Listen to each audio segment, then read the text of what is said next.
Et salut à tous, bienvenue pour ce 8e épisode de Fumigène, c'est Thibaudet, je suis en compagnie de Sylvain Durac Salut la team.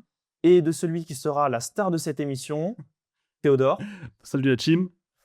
Et pourquoi ce sera la star? Pour une raison très simple, aujourd'hui on va aborder le sujet des armes, on va d'abord aborder le tabou autour des armes en France, pourquoi est-ce que vous devriez vous armer, ensuite on va vous expliquer comment concrètement vous armer, mais avant de s'attaquer à tout ça, générique.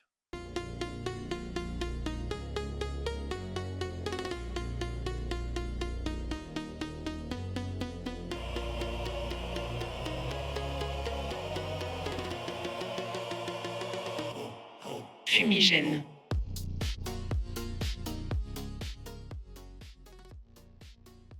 Et donc, on va commencer par aborder ce sujet en parlant de l'hoplophobie. C'est le nom qu'on donne pour désigner le tabou moderne autour des armes. Et donc, pour ça, peut-être que Théodore, tu peux nous en dire un peu plus Oui, alors bien sûr, j'ai même un petit disclaimer avant de commencer. On vous habitue à des épisodes parfois militants, parfois politiques, voire très politiques. Et aujourd'hui, c'est plutôt le cas. C'est un épisode politique où on va se permettre de donner notre avis. Mais c'est pas en tant que seulement militant, voire pas du tout en tant que militant identitaire. Ce qui était pourtant en général la source de notre légitimité. On avait une expérience qui pouvait nous permettre de dire des choses un peu iconoclastes sur des sujets politiques. Donc là, c'est plutôt en tant que citoyen responsable, mais il se trouve que c'est un peu plus que cela aussi. Je vais dire d'où je parle, c'est en tant que militant pro-armes et pour le rétablissement du port d'armes citoyen, et aussi, surtout, en tant que tireur sportif. Donc je possède des armes et je pratique le tir. Et ces messieurs ici présents, à force de nos différentes discussions, les différentes aussi initiations qu'ils ont pu avoir, ont une expérience également et une certaine expertise sur le sujet. Donc c'est un petit peu ça la sève de cet épisode, non pas en tant que militant identitaire, mais en tant que militant pro-armes, citoyen en tout cas, qui se pose des questions. Et effectivement, c'est important d'avoir, je pense, ce disclaimer en avance, parce qu'on parle de certains endroits, entre guillemets, on pense et on sait des choses que le mec lambda ne connaît peut-être pas, et c'est d'autant plus intéressant, effectivement, comme tu le disais, dans une société totalement gangrénée par l'hoplophobie. Et l'hoplophobie, on peut la comprendre en France, je vous laisserai disserter si vous avez des exemples, mais on est une société totalement pacifiée depuis 70-80 ans. C'est-à-dire qu'il n'y a pas un Français qui ne serait-ce qu'un grand-père qui a connu les armes concrètement. C'est à la rigueur, c'est des arrière-grands-pères ou alors des gens qui commencent à être assez vieux. Et dis-moi, oui. Moi, je dirais quand même la guerre d'Algérie, l'Indochine. Enfin, moi, j'ai Ouais, malgré tout. mes grands-parents qui ont fait la guerre. Mais... J'exagère un peu. Oui. Tu as bien raison. Tu as bien raison de me reprendre.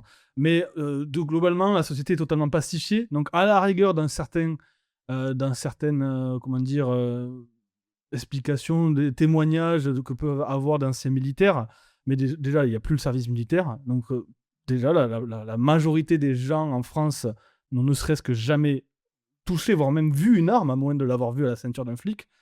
Donc, il y a vraiment une méconnaissance totale, non seulement de l'objet, mais aussi des dégâts, de l'impact que ça peut avoir, que ce soit matériel ou même de l'impact psychologique, de toucher des armes, de l'accommodance, je ne sais pas si ça se dit, que l'on peut avoir avec les armes.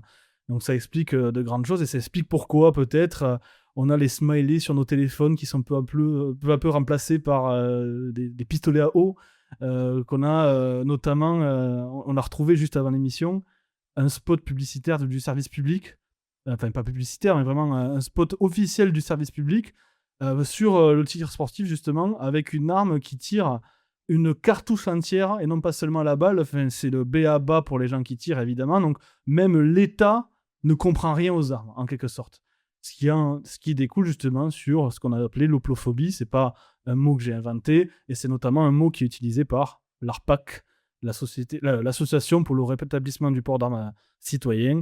Et c'est notamment l'angle d'analyse que la plupart des tireurs et des gens pro-armes mettent en avant pour expliquer cette espèce de distance qu'il y a entre le peuple français et les armes. Ouais, alors faut préciser d'ailleurs concernant l'ARPAC qu'on n'est pas membre de l'ARPAC. Pas du tout, non. Donc non, c'est pas de la promo déguisée ou quoi, c'est juste que sur la séquence récente, en fait, il y a quelques années, c'est un peu ceux qui portaient cette thématique-là. En France notamment, oui. sais pas s'ils sont vraiment actifs aujourd'hui encore. Honnêtement, j'ai pas vérifié. J'ai l'impression que c'est moins le cas qu'il y a quelques C'est années. un peu moins le cas qu'il y a quelques années. Je sais que Jan Schroeder a passé le flambeau plus ou moins récemment. Alors je me trompe peut-être qu'il est revenu. Mais il y a eu une activité plus forte à une époque, oui. Mais tout ça pour dire que, bon, pourquoi on en parle, c'est parce qu'ils ont produit des ressources sur le sujet. Et nous, on considère que c'était quand même important de parler de ce sujet-là, puisqu'en fait, même dans le lexique de notre famille politique, on va dire les droites radicales françaises, il y a toujours un langage qui est très militaire, paramilitaire, qui fait appeler à la violence, aux armes, à ces choses-là. Et en fait, il y a très peu de gens qui possèdent des armes. Oui. Enfin, des vraies armes, des armes à feu, quoi. Parce que oui, tout le monde capte, vous avez le ricain, la télesco, la gazeuse, bon, c'est marrant, mais voilà. Mais les armes à feu, finalement, il y a très peu de gens qui en possèdent, à part peut-être les gens qui sont chasseurs, et en réalité, même dans nos milieux, il n'y en a pas tant que ça non plus. Non plus, oui. Parce qu'il y a aussi une question générationnelle. Mais bref, on s'est dit que c'était important de faire un épisode sur ce sujet-là. Et oui, pour rebondir sur la question des emojis pistolet à eau, Oui. alors c'est une grande déception parce que ça fait que du coup mes menaces de mort sur Twitter sont beaucoup moins crédibles. Non, c'est une blague. Parce qu'à l'époque j'avais fait des menaces de mort à Jimmy 2 fois. Mais bon, bref, on va pas en parler. C'est du passé, on va dire. Non, mais c'est pour rigoler, c'était une blague. Mais oui, et comme on disait, l'hoplophobie généralisée, les gens ne connaissent pas les armes, et c'est quelque chose d'assez, enfin, j'allais dire dramatique évidemment, mais c'est assez atypique parce qu'en France, pendant longtemps, il y a une culture des armes. Faut rappeler, il y avait pas non seulement l'acquisition pour les simples citoyens, mais le port d'armes jusqu'à 1939. Donc c'est le régime entre guillemets pré-collaborationniste La avant Troisième République, hein. voilà, avant la Seconde Guerre mondiale, qui enlève le port d'armes et qui n'a jamais été rétabli après la guerre. Et d'ailleurs, il faut faire la distinction entre port et possession qu'on fera plus tard. Exactement. Mais là, on parle vraiment de port d'armes. C'est C'est-à-dire, pas voilà, juste le fait d'avoir le droit de posséder une arme, c'est le fait de l'arborer, quoi. exactement. Donc, c'est des distinctions que l'on va éclairer pour les gens qui connaissent rien. D'ailleurs, pour ceux qui s'y connaissent un peu, on va certainement rappeler des évidences, hein, mais je pense que le public, comme on l'a dit, étant assez novice sur la question, on va rappeler quelques distinctions. Mais globalement, on a un pays qui avait une culture des armes et qui a été un des pays, voire le pays le plus armé du monde, c'est-à-dire, entre guillemets, le nombre d'armes par citoyen pendant des années, et on est toujours d'ailleurs, ce qui va un peu contredire ce que je disais, mais on est toujours souvent dans le top 3, top 5, ça dépend des années, ça dépend des statistiques. En gros, on se tire la bourre entre la Suisse, les États-Unis, forcément, qui sont souvent premiers, et parfois même le Yémen, pour ceux qui ne savent pas. Voilà, c'est l'anecdote, qui est un pays apparemment très armé. Je connais rien sur le Yémen, je ne sais pas pourquoi. Oh, c'est la guerre permanente entre les Très certainement. différentes branches de nos amis musulmans. Mais voilà, il faut savoir que c'est une culture qui a disparu, ou quasiment en tout cas, dans la société générale, mais qui était pourtant... on n'était pas le pays le moins armé. Et Après, pardon, je te coupe, hein, Vas-y. mais c'est aussi une conséquence, c'est logique, hein, c'est que l'Occident s'est quand même pacifié par l'absence de guerre et tout ça. Ouais. La structuration de l'État, de ses forces de sécurité et tout. Ce qui fait qu'il y a l'idée, et justement, on va discuter de ça au cours de l'épisode, qu'en fait, ce n'est plus nécessaire de posséder des armes. Et donc, en fait, quand on met ces choses-là à distance, forcément, ça se crée aussi une forme d'ignorance et du coup un peu de peur là-dessus, quoi. Où les gens se disent, enfin, ça, c'est un ressort quand même de l'hoplophobie, mais il y a l'idée que posséder une arme, c'est une relique qui fait peur de l'ancien monde, Ouais. d'une époque un peu barbare et sauvage. Aujourd'hui, il y a plus besoin de ça, on a quand même passé ça, on n'est plus à cette époque-là. Et en fait, justement, je pense que s'il y a une période, une parenthèse aujourd'hui où c'est pertinent de faire l'éloge du port d'armes citoyen, en fait, c'est maintenant, en fait. Et c'est... C'est ce qu'on disait souvent en off. Moi, je prends le pari, hein, mais moi, je pense, c'est pour ça qu'on parle de ce sujet, c'est le prochain gros sujet, on va dire, après la rémigration, qui va être inséré peu à peu dans la fenêtre d'Overton à droite. On a déjà eu Zemmour dans sa campagne qui a un peu parlé de légitime défense, de défense excusable, etc. On en parlera un peu plus tard. Il y avait notamment Jan Schroeder, donc, qui est l'ex-président de l'ARPAC, comme on parlait au début, qui est intervenu plusieurs fois. Je me souviens, j'étais mon militant pour Zemmour à l'époque, qui est intervenu plusieurs fois dans des meetings de début de campagne, en posant des questions, les fameuses questions du public où on passe le micro à la fin. Moi, j'étais très content qu'on évoque le sujet des armes, du port d'armes citoyen. Et j'avais trouvé Zemmour, alors pour quelqu'un qui est en politique, évidemment, assez courageux, qui n'a pas eu trop peur du tabou, Et je pense que c'est pas étranger à des thématiques qui ont été invoquées dans la campagne ensuite, notamment la défense excusable, etc. Donc, on est au balbutiement de, on va dire, la rentrée de ce thème dans la fameuse fenêtre d'Overton, c'est-à-dire le champ du disciple, le champ du débat politique admis, quoi. Ce qui est logique quand on voit l'insécurité qui fait qu'augmenter, c'est normal. Le besoin de se défendre est de plus en plus croissant. L'insécurité augmente et il y a de plus en plus de raisons de douter de la capacité de l'appareil d'État à répondre à cette violence. Parce qu'en fait, si le niveau de violence, notamment de nos amis chocolat, quoi, augmentait un peu, mais que l'État était à la hauteur, bah, limite, on se dirait, bon, braves gens, dormez sur vos deux oreilles, l'État s'en occupe. Mais s'il y a des raisons de douter que l'État fait son travail, il vaut mieux posséder une arme et savoir s'en servir et ne pas en avoir besoin, plutôt que l'inverse, en avoir besoin et ne pas être en mesure de s'en servir. Mais ça, on reviendra d'ailleurs sur ce point-là, la question de est-ce que c'est nécessaire de s'armer dans un pays où il y a de la police? Voilà. Ah oui, d'ailleurs, peut-être faire une précision pour donner des éléments de contexte. Donc, sur les 3 membres de l'équipe fumigène, donc Théodore est celui qui possède des armes parfaitement légalement. Voilà, Évidemment. Licencié en club de tir. Voilà, tout à fait. Donc, si les RG ou la préfecture écoute, gardez vos slibards, c'est bon, tranquille. Je possédais d'ailleurs des armes avant d'être militant. J'ai commencé le tir quand j'étais étudiant, pour vous dire. Voilà. Et par contre, Thibaut et moi, nous ne possédons pas d'armes, mais nous avons déjà fait l'exercice du tir. Et moi, pour être tout à fait clair, la raison pour laquelle je ne possède pas d'armes, c'est parce que je suis inscrit au FINIADA à cause de mes activités militantes. Bon, normalement, ça devrait finir l'année prochaine, donc j'essaierai de m'y mettre. Mais voilà, c'est pour vous donner des éléments de contexte. C'est-à-dire qu'on n'est pas tous des types qui passons nos week-ends en stand de tir. Mais d'ailleurs, on aura l'occasion de parler de ça. Mais c'est pour vous donner des éléments de contexte, quoi. Voilà. Oui, alors je passe pas mes week-ends non plus, vu que ça vaut cher, mais j'y pense à un certain moment. Et moi, j'ai pas encore d'armes parce que ça vaut cher. Hein. Faites des dons à Fumigène. Je rappelle qu'il y a le PayPal en bio. Et ça nous sert beaucoup, et c'est pas une blague, parce qu'on va essayer de professionnaliser notre production. Et sachez que même pour produire un épisode, ça a l'air idiot, hein, mais produire 2 épisodes par mois, ça nécessite de faire appel à des logiciels qui sont payants. On veut acquérir du meilleur équipement pour augmenter la qualité de son. Acquérir de l'équipement aussi pour faire d'autres types de contenus à l'avenir, on vous en dira plus. Mais bref, toujours est-il que si jamais vous aviez un billet à lâcher dans un contenu, dans de la création de contenu à droite, sachez que nous on est preneurs et on fera preuve de gratitude. Voilà. Oui. Et puis bien sûr, les munitions à acheter, ça vaut cher. Hein. Je plaisante ça évidemment, que ça ne servira pas à cela. Bien sûr. Donc oui, alors pour continuer sur l'hoplophobie, ça veut dire cette grosse première partie introductive où on fait un peu le constat du sujet, à quel point il est tabou dans la société française. Faut se rendre compte que, comme je disais, ça n'a pas toujours été le cas. Et il y a une anecdote un peu paradoxale que j'aime bien raconter quand on parle de sujet, c'est le fameux comte Mirabeau, donc député du tiers-état juste durant la période révolutionnaire, qui, lors d'une assemblée, lors des premières assemblées nationales, qui était à l'époque rapportée dans la Gazette nationale, qui est devenu le fameux journal officiel de la République, c'est un petit peu la retranscription de tout ce qui se dit à l'Assemblée nationale, eh bien on a une trace, un témoignage de la discussion qu'il y a eu au moment de créer la Constitution, la Déclaration des droits de l'homme, etc.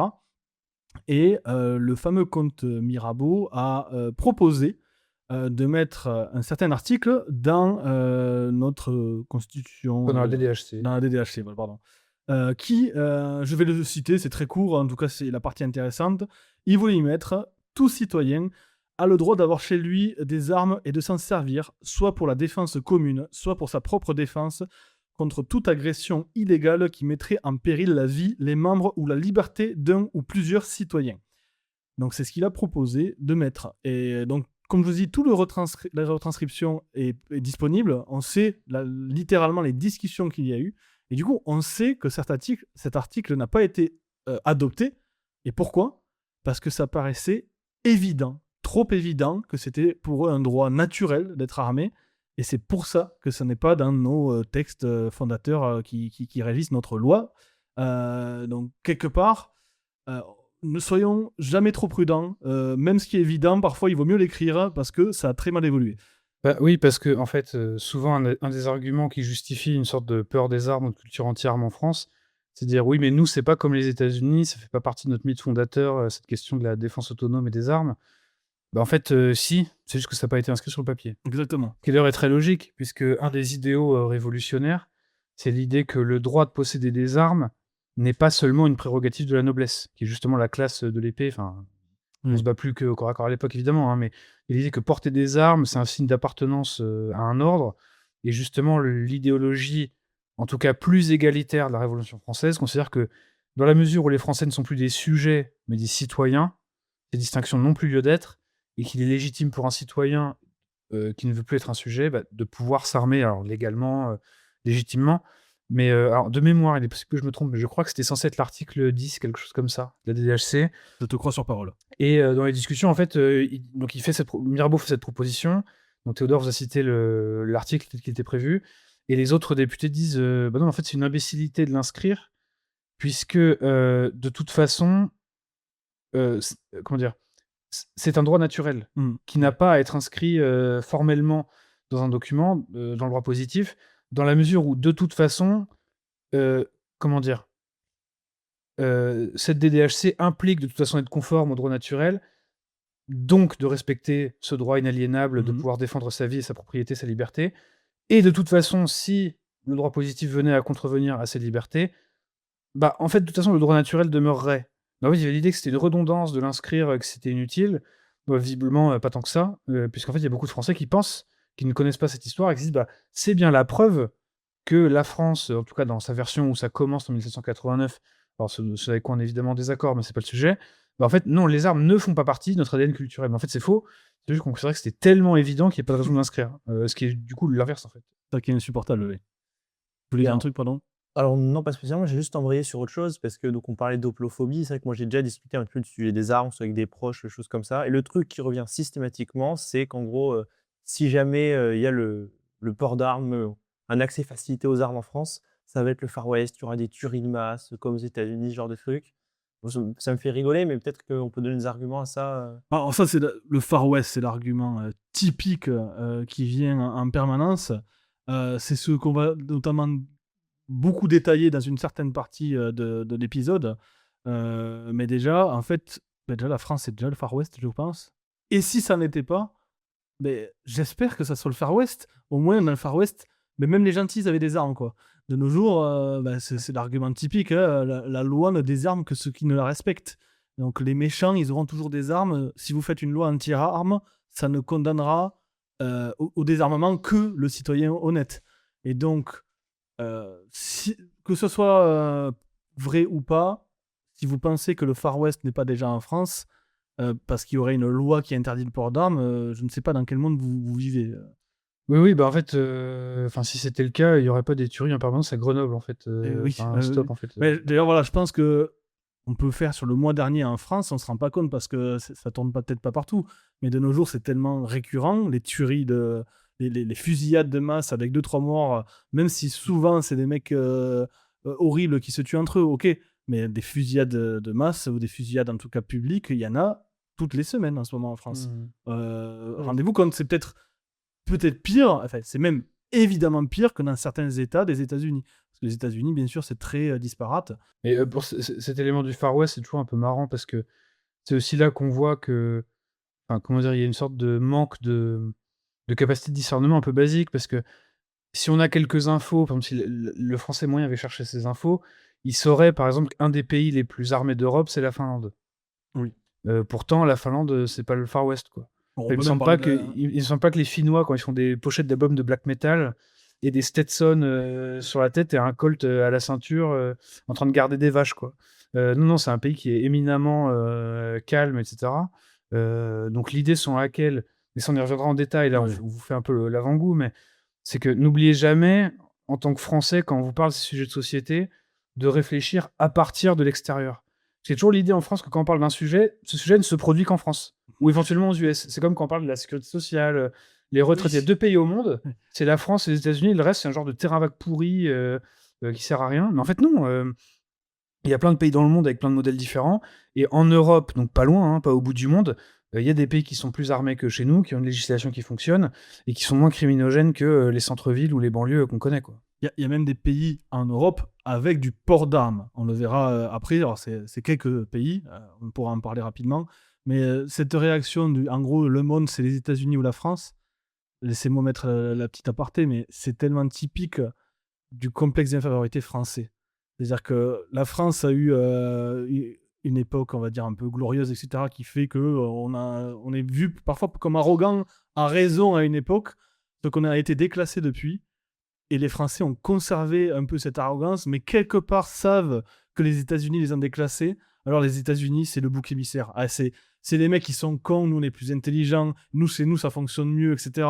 Non, en fait. Il y a au moins 2 ou 3 ou 4 États, je crois, des États-Unis qui devancent la France, genre l'État tout seul, qui devancent la France, notamment dans les puissances mondiales, économiques, etc.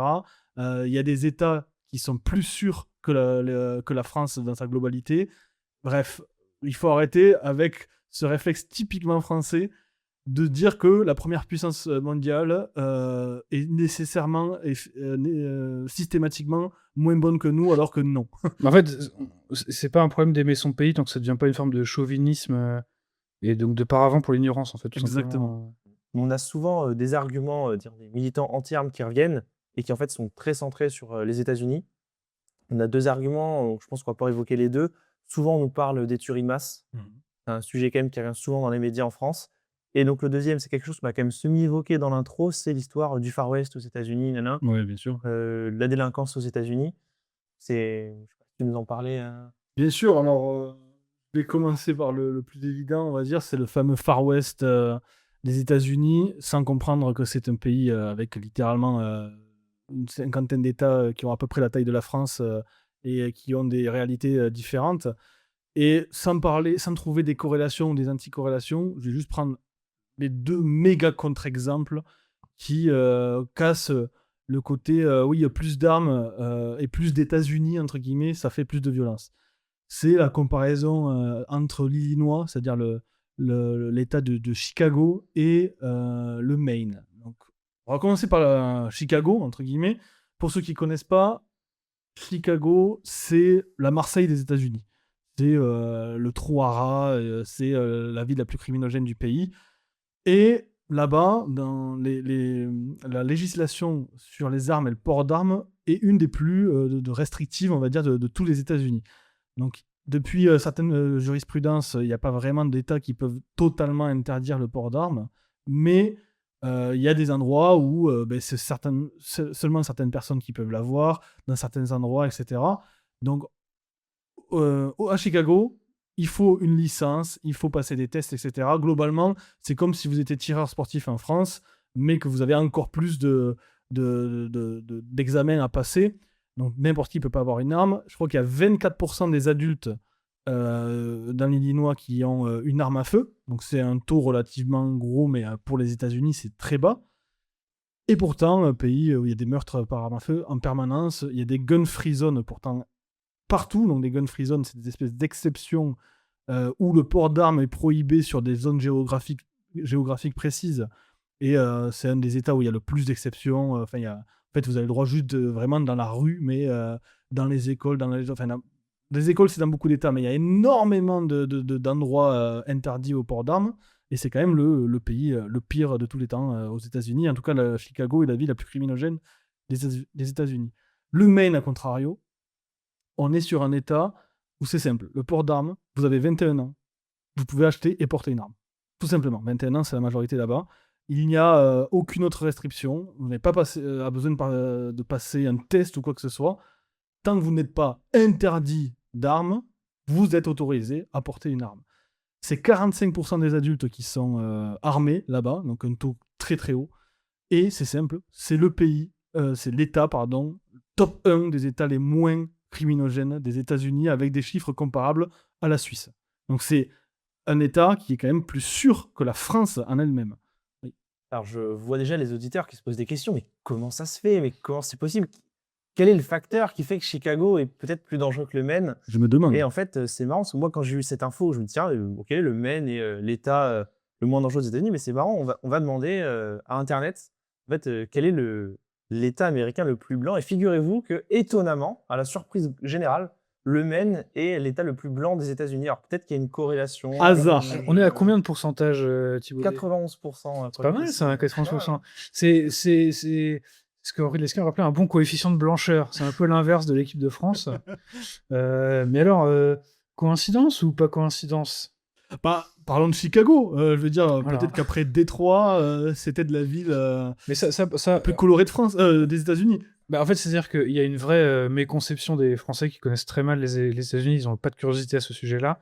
Ils pensent que quand il y a de la violence par arme à feu aux États-Unis, c'est une sorte de Elmer Fudd, comme dans les dessins animés, où c'est le cliché du trucker raciste, redneck, voilà, qui faisait redneck avec sa casquette MAGA.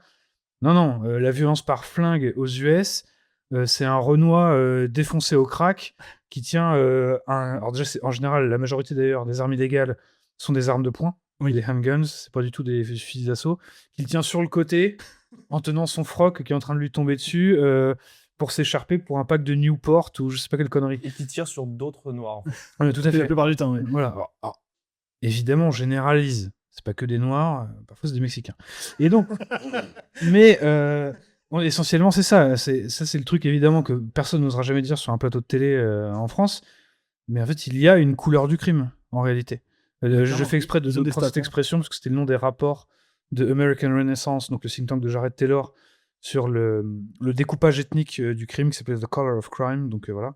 Mais oui, effectivement, quand vous prenez la criminalité des Blancs aux États-Unis, je crois de mémoire que c'est à peu près comparable à la criminalité de la Hollande. Oui. Donc ça va, c'est gérable. Quoi. Oui. En vrai, ça va. En fait, c'est quand vous rajoutez les autres que ça devient la Parce merde. que je crois que c'est les femmes noires ont 2 à 3 fois plus de chances que les hommes blancs de commettre des meurtres. Oui. Après, c'est les stats très connus qui ont été diffusés, notamment, qui sont devenus des mèmes au sein de la droite dissidence américaine.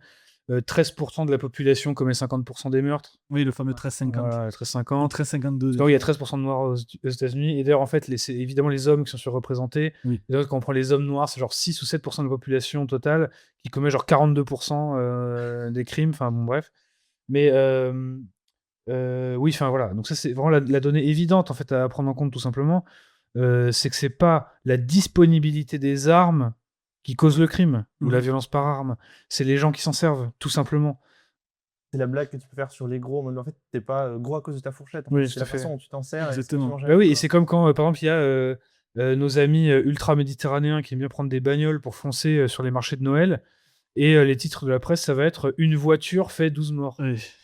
Non, La voiture folle. C'est la voiture qui est folle, c'est ça, attention. non, mais c'est pas K2000 en fait. C'est pas la voiture qui a une conscience, qui est conduite par David Hasselhoff. C'est parce qu'en fait, il y a un mec qui veut tuer des gens dedans. Voilà. Mais on peut même aller plus loin, c'est qu'en fait, les États-Unis, souvent, c'est le premier truc auquel on pense quand on parle de meurtres par arme à feu, de tuerie d'armes. Et en plus, ils ont des stats partout, donc eux, ils ont des stats concrètes. Mais en fait, il faut se rendre compte que peut-être en Occident, c'est le pays où il y a plus de meurtres par arme à feu, et encore. Parce que la Russie, c'est énorme. Ouais. Et on n'en parle pas.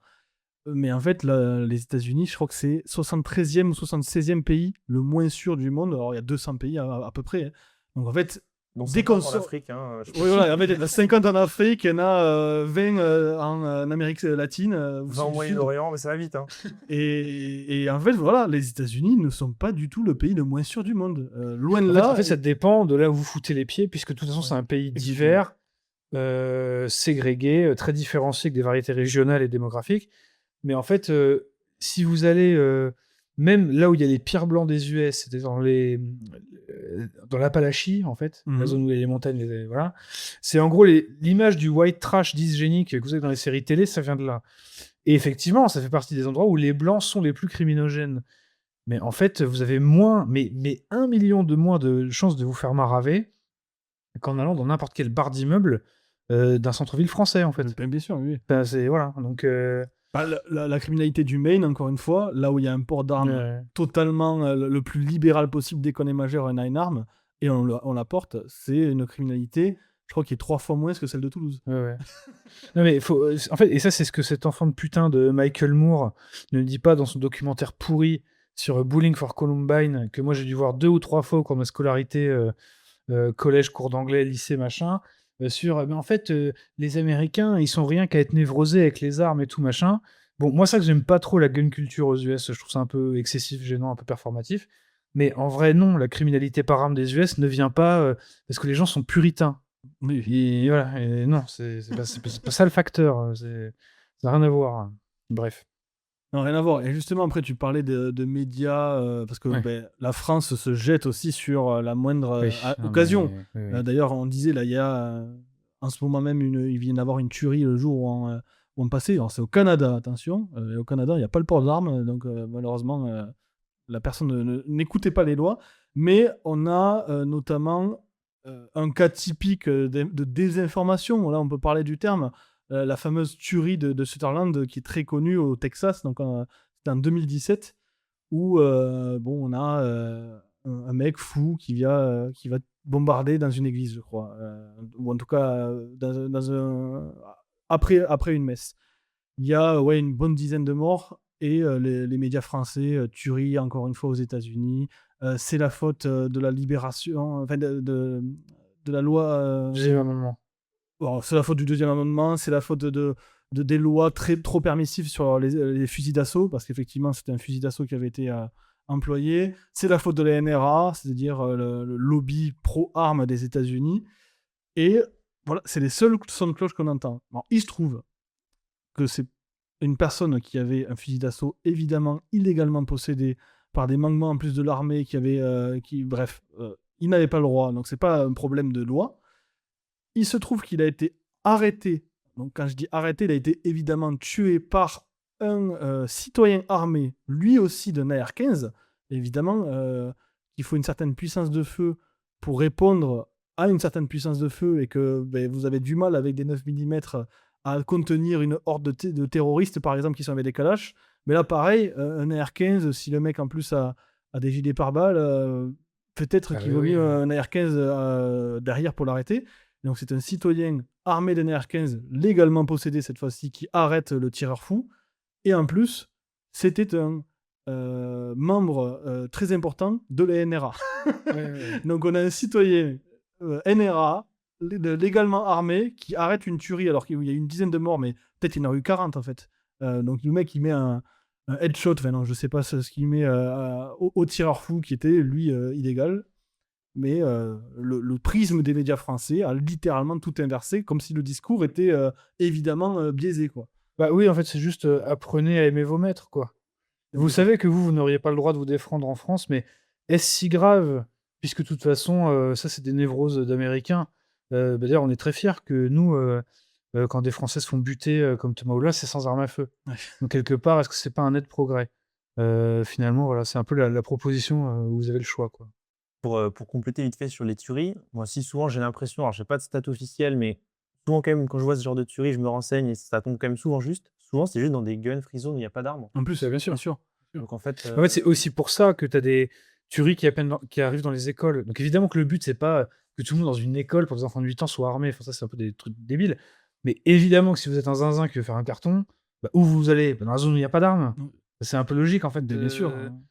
Enfin, tu veux faire du PVP dans les zones de bas niveau, c'est un peu normal. Non, mais c'est bien de rappeler des évidences parce que apparemment ça ne choque pas certaines personnes. Et j'allais dire certains militants anti-armes, mais non. De nos jours, l'hoplophobie, comme on disait, est tellement répandue que parfois des arguments aussi évidents, non, ça ne rentre pas en compte. Incompréhensible. Moi, j'ai une anecdote, on va dire, qui peut presque conclure. C'est que vous connaissez certainement l'attentat qui a mis malheureusement fin à la vie d'Arnaud Beltrame, donc le fameux gendarme qui s'est interposé dans le fameux Super U de Trèbes il y a quelques années déjà. Mais il se trouve que la première victime de cet attentat à Trèbes, c'est dans le Super U, c'est le boucher du Super U. Et ce boucher du Super U, il était simplement dans mon club de tir, armé jusqu'aux dents, mais armé jusqu'aux dents à la maison. Et parce qu'on ne lui autorise pas à porter son arme, il n'a pas pu non seulement sauver sa vie, mais sauver la vie d'autres citoyens et non plus sauver la vie d'Arnaud Beltrame qui, malgré son héroïsme, est mort au combat, en l'occurrence. Ouais. Et donc, on se rend compte, la loi désarme seulement les gentils et pas les méchants. Et peut-être que des gentils responsables et formés, ça pourrait faire une bonne première couche de sécurité en France.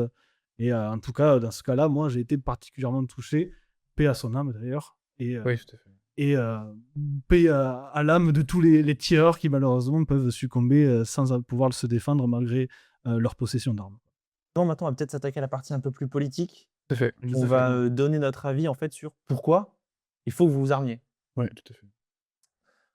On va donc, je pense, cette partie répondre à pas mal de mythes, pas mal d'arguments anti-armes, pas mal de sophismes. Oui, parce qu'en fait, si on voulait être un peu facétieux, on dirait pourquoi il faut s'armer pour pas être une victime. D'accord, merci, bisous, au revoir, à la semaine prochaine pour le prochain épisode.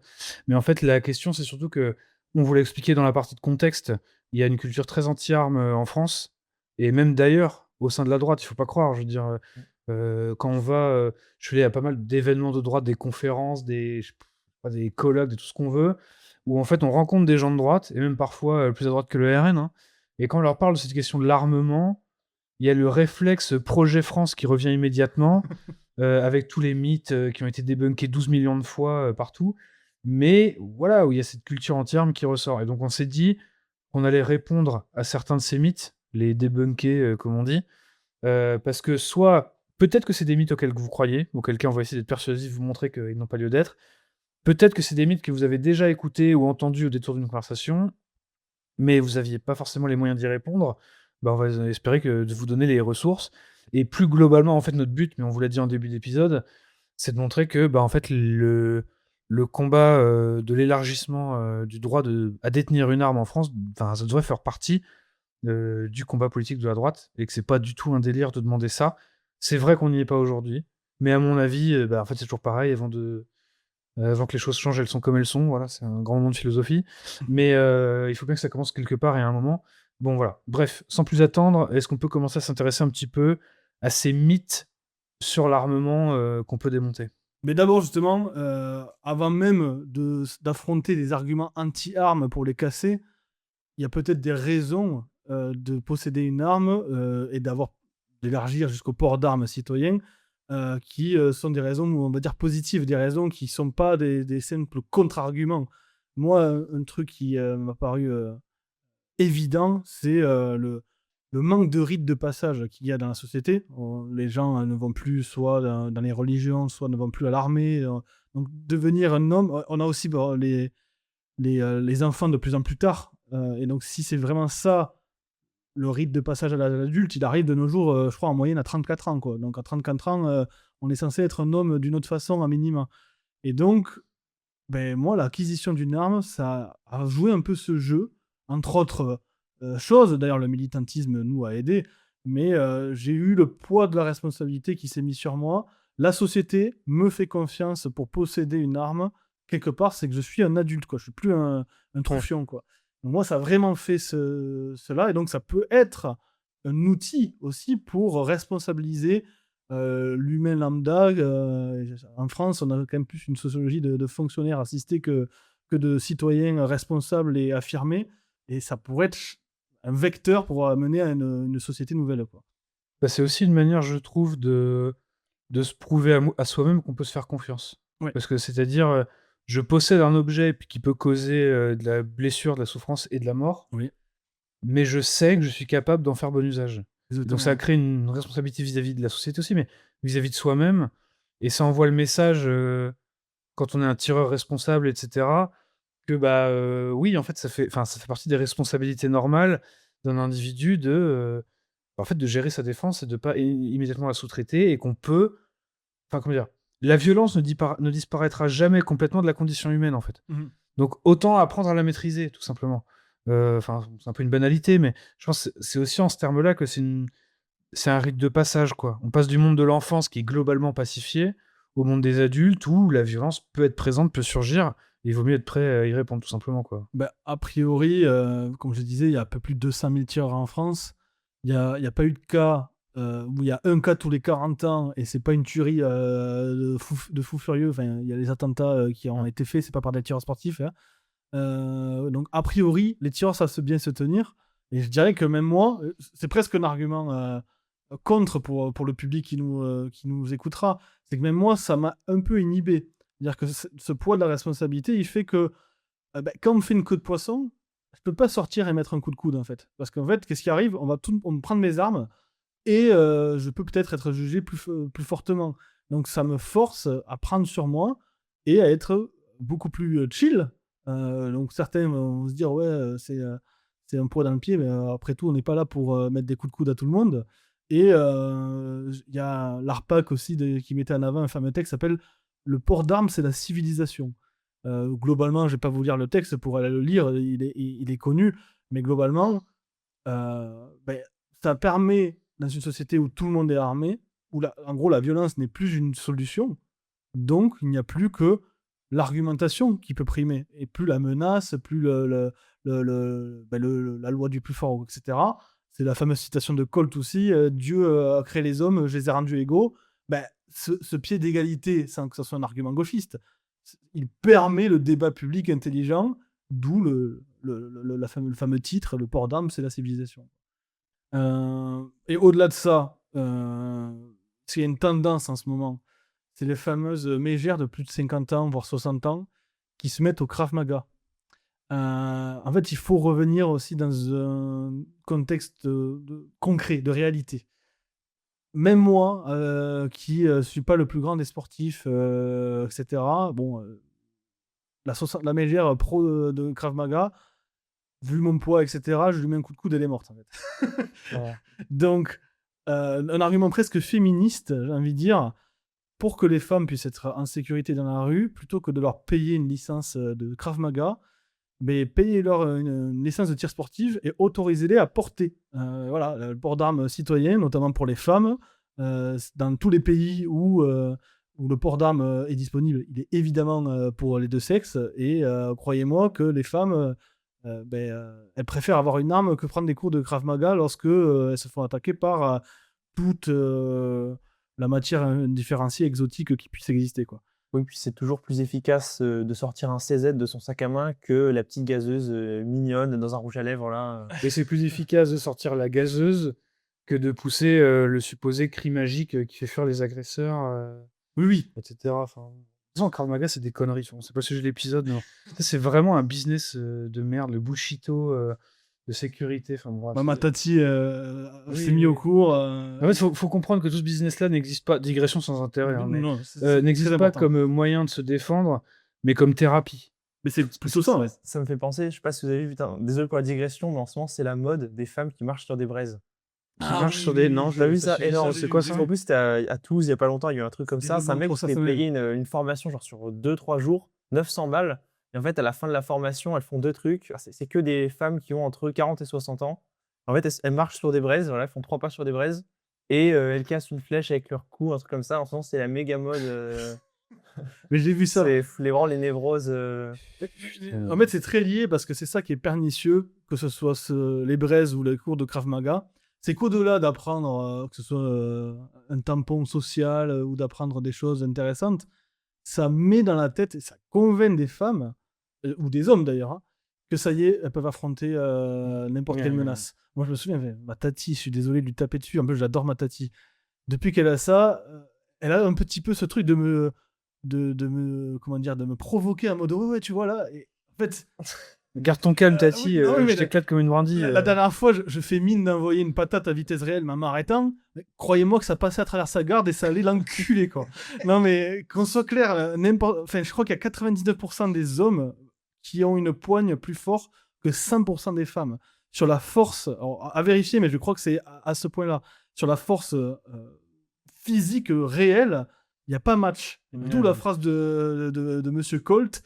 Il a rendu égaux les hommes, et donc les hommes et les femmes, grâce aux armes. Et il vaut mieux miser sur un Colt, justement, que sur un cours de Krav Maga. Il y a une vidéo qui tournait pas mal il y a quelques années. C'était une bodybuildeuse qui avait fait un bras de fer avec Maître Gims et s'était fait massacrer. Ouais. C'était rigolo. Ouais. Après, lui, il a le pouvoir du vaudou de son côté, ça compte aussi. Hein. Non, il peut y avoir une technicité, mais on ne se rend pas compte de la différence de force homme-femme. Tu vois Oui, et puis surtout le mec qui va agresser une nana dans la rue, il a probablement une forme de psychopathie, il vit probablement de ça depuis un moment. Le type n'a pas les... Comment dire il n'a pas les portes, les blocages, quoi. Donc en fait, le fait que dans cette situation-là, avec tes moves de bullshit Krav Maga, tu vas faire un triple retourné, un shoryuken israélien pour éclater un malien qui veut ton sac à main, non, ça marche pas du tout. Voilà, mais surtout, ne pensez pas que ça suffit. C'est-à-dire, ça peut être très bien, mais ne vous mettez pas dans la tête que c'est la solution.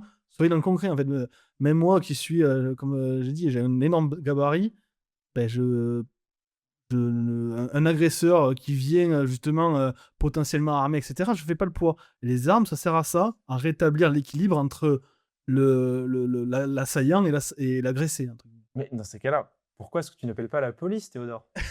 Mais c'est très belle transition. On va arriver maintenant sur les mythes qui sont insupportables. C'est que déjà ça, c'est l'argument qui est pernicieux parce qu'il y a deux choses. La police, c'est 20 minutes d'intervention en moyenne en France. Il y a des endroits où ça peut être 40 minutes en fait. J'ai presque envie de mettre un timer là. Vous voyez l'épisode, regardez le timer.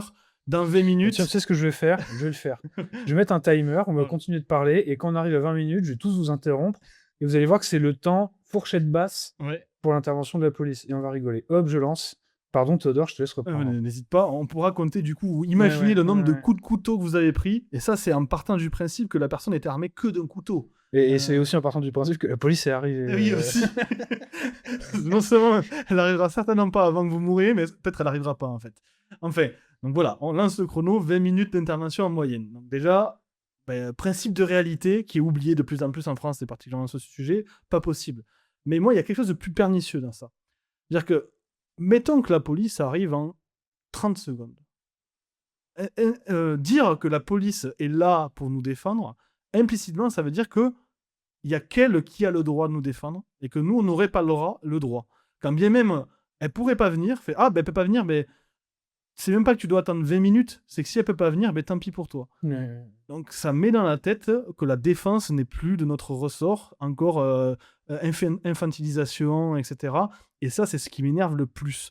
Évidemment que vous avez le droit, mais j'ai envie de dire le devoir, de vous défendre. Et la police, on verra bien quand elle arrive, mais elle n'est pas l'unique garante de votre défense. Elle a le monopole légitime de la défense, de la violence, comme on dit, mais une violence en situation de légitime défense, le droit français nous l'autorise encore, heureusement. Oui, et c'est un truc à comprendre aussi, c'est que cette idée selon laquelle on peut quelque part sous-traiter notre défense à l'État via la police et tout, c'est très bien, mais c'est un luxe.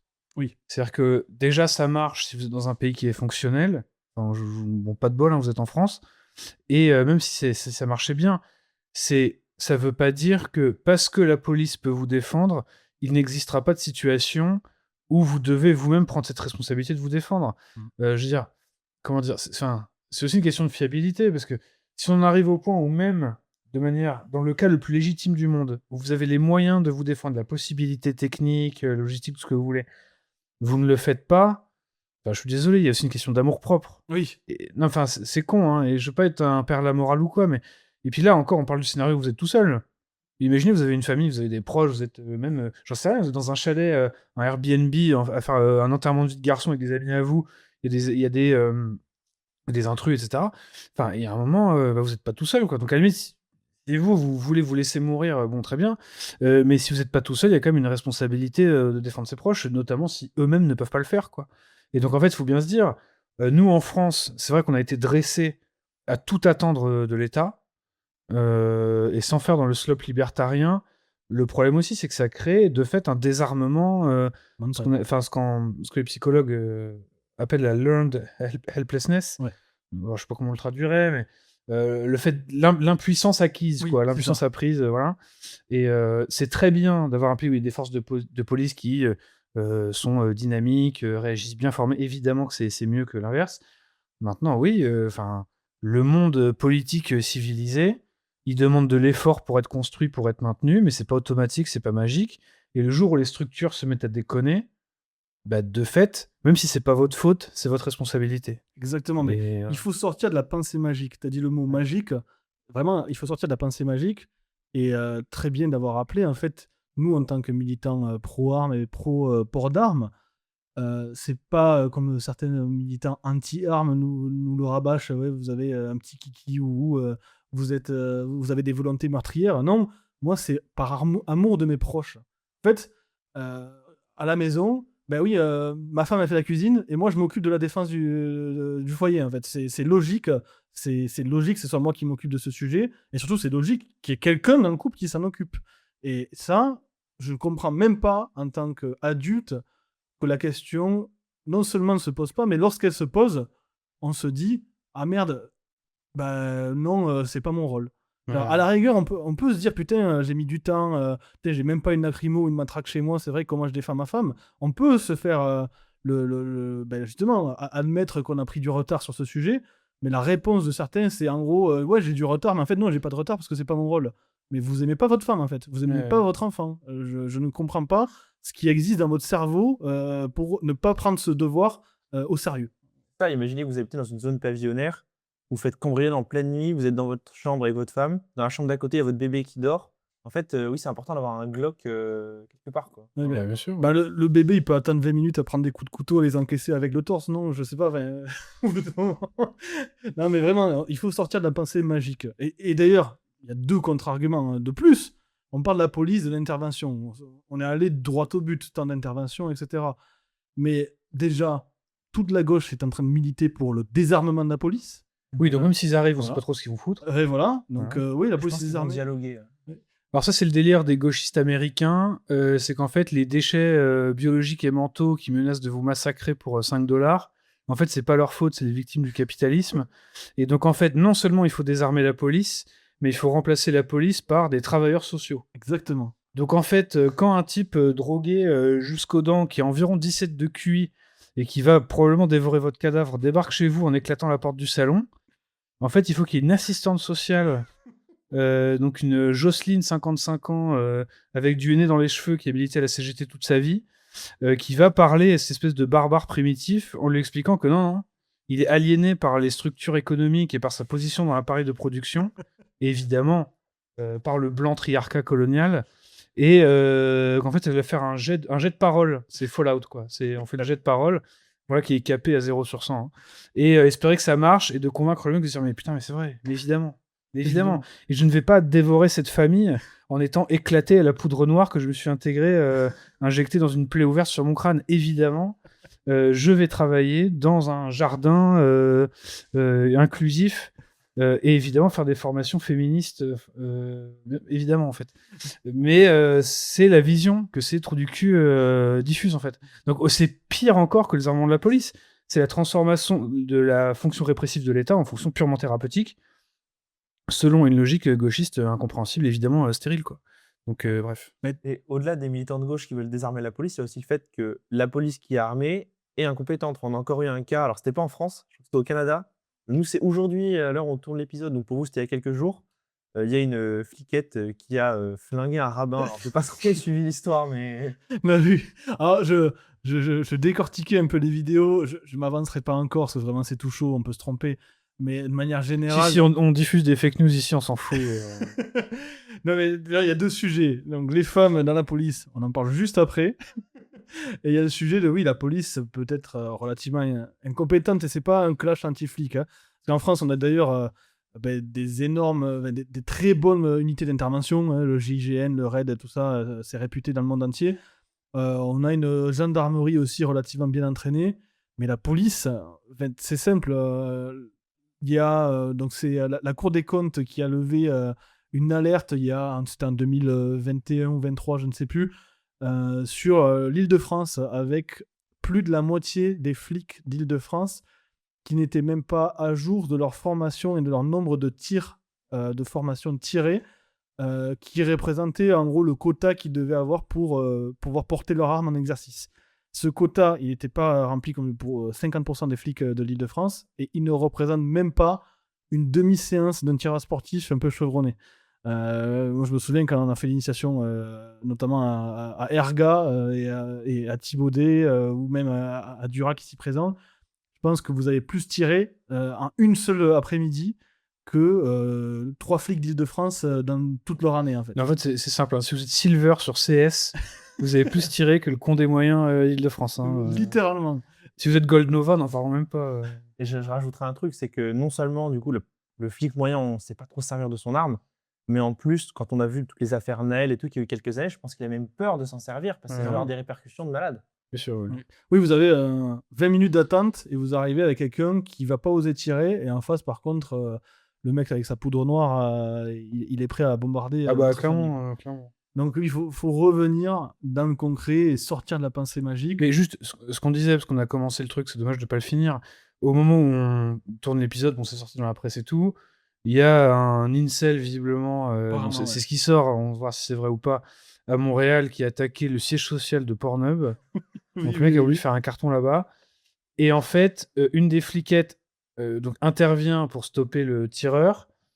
Et en fait, elle tire par accident sur un rabbin qui fuyait la scène. Non, mais c'est horrible parce qu'elle. Oui, c'est horrible. elle Non, le- c'est des images assez horribles. Je sais plus si elle le blesse et si c'est le tireur qui après le finit le tue ou si elle le tue direct, je sais plus. Le tireur après a tué l'autre policier qui était à côté et le rabbin est Et mort du coup. le rabbin est mort par la fliquette. Voilà. Et le truc, c'est qu'en fait, quand on regarde les. Parce qu'on en discutait justement sur le trajet avec Théodore, voilà, backstage, on se disait, ouais, mais peut-être que, circonstance atténuante, le type sur les vidéos, on voit qu'il surgit un peu, donc elle est surprise, elle tire, bon, ok, admettons, sauf qu'en fait, non. Non. Parce que quand il y a le contexte, le type est à couvert à côté d'elle pendant genre 4 minutes, et c'est juste qu'il se lève, elle panique, boum, headshot. Donc c'est vraiment, enfin, c'est catastrophique. Et bon, on va pas faire un épisode là-dessus, mais on pourrait, sur les femmes policiers, c'est une catastrophe. Oui. Euh, Non, mais on peut en parler rapidement. Hein. ouais, parce que... D'ailleurs, Lorraine, si tu nous écoutes, arrête de vouloir Netflix, s'il te plaît. mais elles sont surreprésentées, notamment aux US, parce que de toute façon, ils font des stats surtout, les Américains, contrairement à nous, dans les histoires où une policière pense utiliser son taser, se trompe de proche, prend un gun, boum, descend un type qui avait juste le malheur d'avoir bu une bière dans la rue. D'ailleurs, Sam Hyde avait fait une vidéo là-dessus, il disait, mais s'il y a une femme flic, mais priez pour vous en sortir, parce que si jamais elle se sent un peu menacée, qu'elle est mal lunée, qu'elle a mal interprété le volume de votre voix ou qu'elle est encore branchée sur son mec qui a pas descendu les poubelles, vous êtes vous êtes à un pas de tomber dans le gouffre et de finir dans l'abîme pour toujours. Donc vraiment priez si vous faites interpeller par une fliquette. Mais dire histoire, c'est une anecdote à la con, mais j'aime bien les anecdotes, on va en raconter. Dans le cadre du militantisme avec les identitaires, j'avais participé à une tournée d'implantation dans la ville de Reims, c'est-à-dire qu'on voulait construire une fédé là-bas, bref. Pendant la journée, on colle les autocollants en ville, enfin on s'en fout un peu. Et là, boum, il y a des flics qui nous ont vus aux caméras, parce qu'on était aux abords du stade de Reims, ils nous ont dû penser qu'on était des mecs du foot et tout, donc ce qui n'était pas le cas.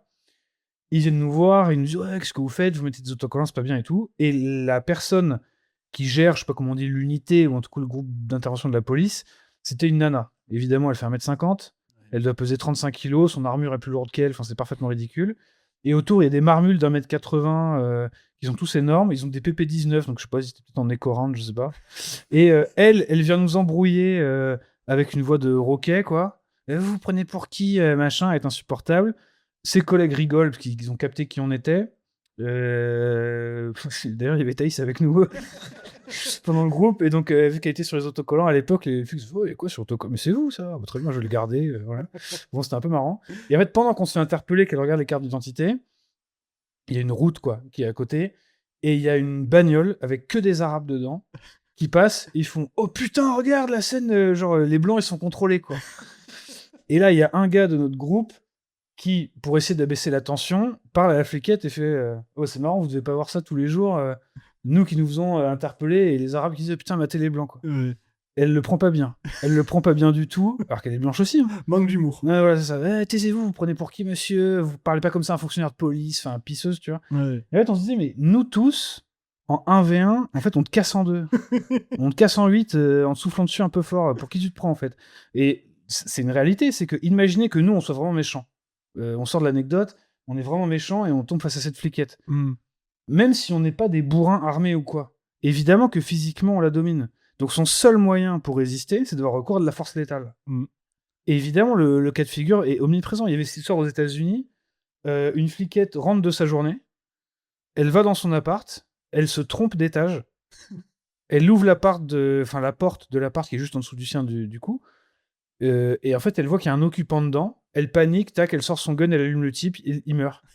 Il était chez lui, en fait. Le mec regardait la télé, mais mademoiselle a psychoté, il y avait quelqu'un chez moi, non, tu t'es trompé de... Hein, c'est objectivement un homicide, involontaire. Hein.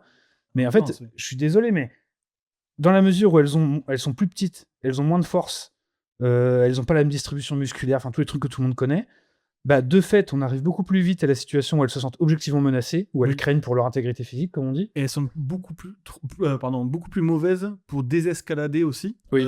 Tout est lié de toute façon. Oui, oui. Parce que j'ai déjà parlé à une femme, vous le savez, enfin, je suis désolé. Mais bref, dernière embrouille de couple est un peu la preuve de ça. Et du coup, bah, qu'est-ce qu'on fait? Bah, on sort le Glock, on allume, quoi.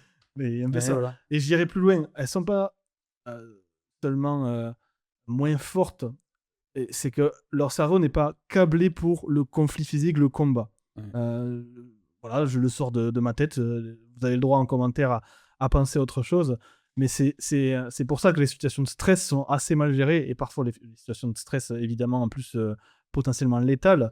Et donc, il y a souvent ces deux cas. C'est pas mal que tu aies parlé du cas le moins connu, c'est-à-dire la compensation ou le manque de désescalade. Ouais. Mais il y a l'autre cas qui est la fuite. Il y a plein de vidéos, on se souvient, là, il n'y a pas longtemps, où tu as le mec qui a voulu faire un attentat dans le gros meeting de Trump, enfin, pas le meeting, le repas, qui court et qui traverse les portiques de sécurité. Ouais. Mais on voit, sur les caméras, il y a en gros 4 gardes de sécurité masculins et 3 gardes féminines. Les 4, à la seconde où le mec passe devant eux, ça dégaine l'arme et ça commence à tirer, mais à une demi-seconde, les 3 femmes fuient tel un seul homme. Enfin, du coup, pas un seul homme, une seule femme, du coup.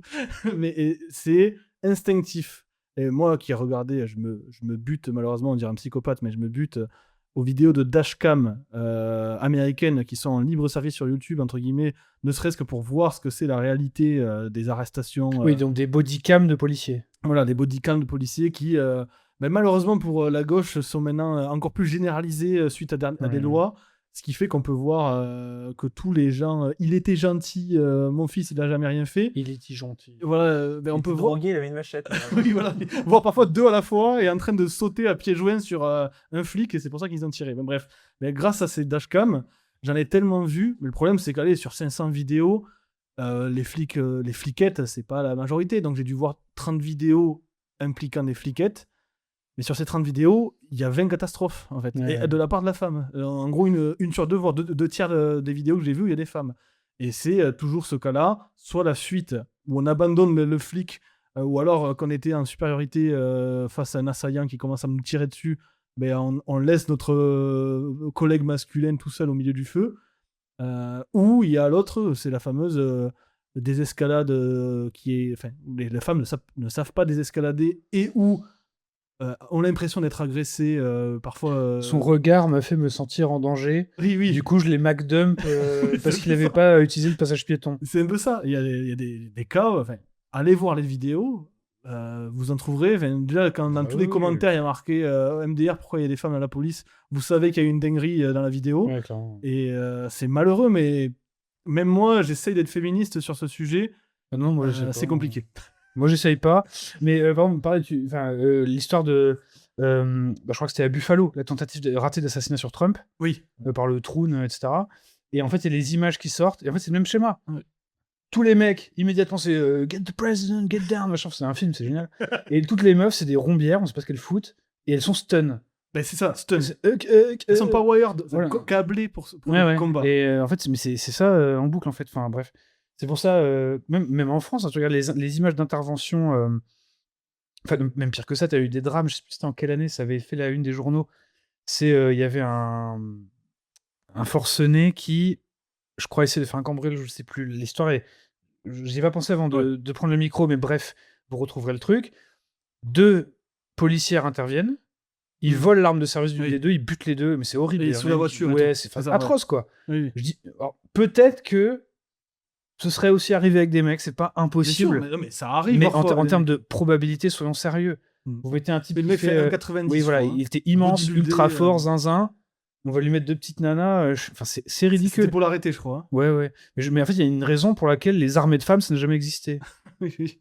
Et d'ailleurs, les pays qui s'en servaient, genre les Amazoniens, en fait, à part se tailler le zizi dans la forêt à rien faire, en fait, ils sont maravés par le pouvoir brésilien. Bref, enfin, c'est pas un bon signe d'avoir une armée féminine, quoi.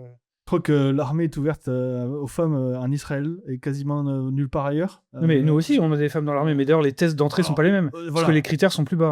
Hein. Et évidemment que c'est plus complexe que ça, puisque il y a des règles sur le combat, sur les gens qui sont envoyés en première ligne, les unités non mixtes sur le Mais terrain. ils ont une unité féminine qui est connue dans l'armée israélienne. Très honnêtement, je ne connais pas ses résultats et voilà. Bon, après, ils font ce qu'ils veulent. Hein. Mais, bon, bref. Tout ça pour dire pourquoi on a fait cette longue digression parfaitement misogyne.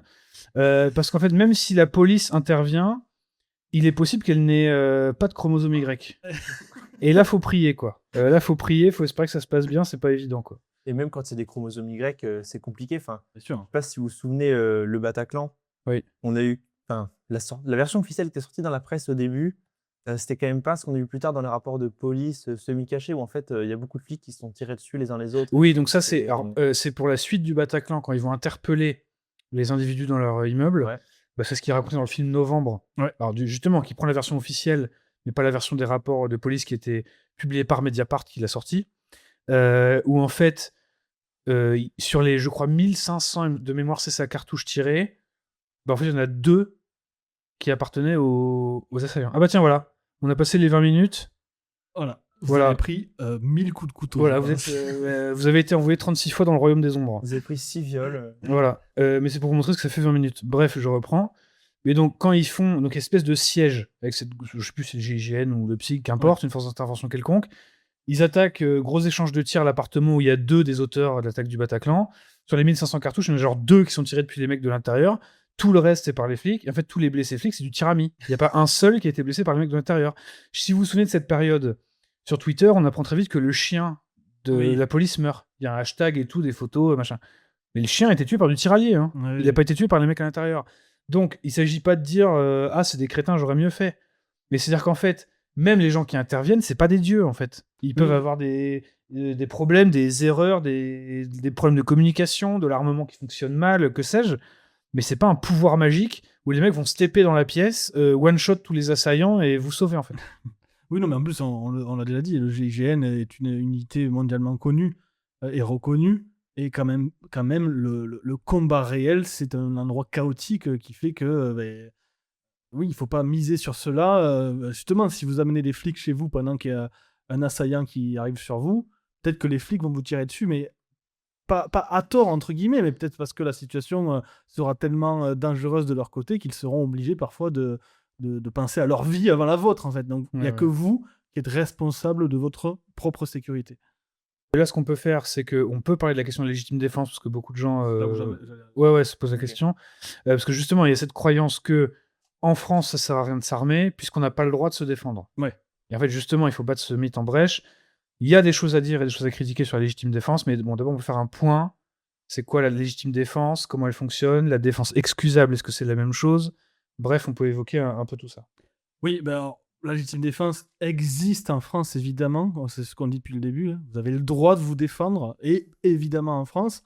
Alors, évidemment qu'elle est perfectible, et nous, on voudra aller plus loin en disant qu'il faut peut-être d'autres conditions. Mais de nos jours, il y a la fameuse nécessité, immédiateté et proportionnalité. Donc, en gros, ça doit être nécessaire d'intervenir pour vous protéger. Et la légitime défense ne parle pas seulement de la létalité. Vous avez le droit de vous protéger si quelqu'un vous frappe dans la rue, même si vous ne craignez pas pour votre vie. Du coup, si vous pensez ne pas craindre pour votre vie, vous n'avez pas le droit de tuer, mais vous avez le droit de blesser, d'arrêter, de frapper en retour. Il faut que ça soit immédiat et nécessaire, donc les 2 premiers, et enfin proportionnel, vous avez compris. Enfin, on va expliquer. Si on vous met un pain, vous n'avez pas le droit de sortir un gun. En gros, c'est ça. En gros, c'est ça. Alors, c'est plus compliqué que ça. Justement, en vrai, tu as raison, il faut préciser. Parce que souvent, et ça peut être quelques juges, mais globalement, les avocats sur ça sont assez renseignés, la proportionnalité, c'est effectivement, est-ce qu'il y a pouvoir de mort d'un côté et pas de l'autre? Mais il faut sortir du mythe. Ah, le mec arrive avec un couteau.